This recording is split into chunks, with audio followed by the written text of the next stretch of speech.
Guys, we finally made it to Japan, and here are 4 things I did at the airport before going to the hotel. By the way, my flight is from Cebu going to Narita International Airport. So, mas malayo to sa Tokyo compared to Haneda Airport na nasa Tokyo na. After going through the Japan immigration, yung una namin ginawa is mag-withdraw ng yen. We used GoTime kasi nahirapan kami mag-transfer ng pera to GCash. We checked 3 different ATMs sa airport mismo and parehong merong withdrawal fees. So, it's best to withdraw big para isahan na yung withdrawal fee. At the same time, if grupo kayo, then sabay nyo nang i-withdraw lahat. Hindi lang ako sure if walang withdrawal fee if you use GCash.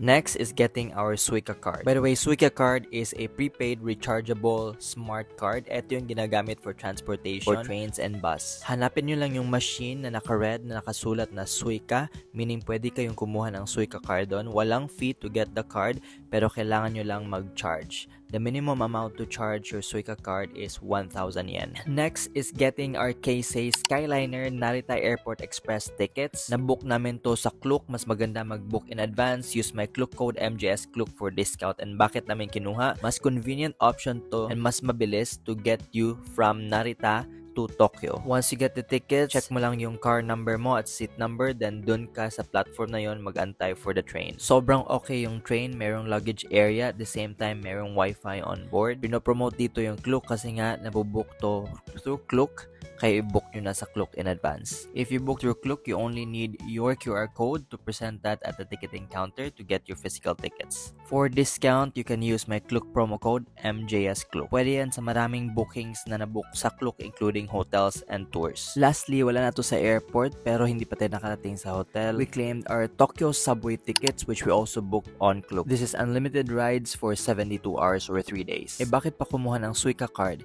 Because the Tokyo subway ticket, guys, hindi siya pwede sa JR Lines. So for JR Lines, magsusuica card kami. Pero yung Suica card, pwede yun siya sa subway. It's just that kumuha din kami ng Tokyo subway ticket na unlimited kasi mas sulit siya and mas tipid.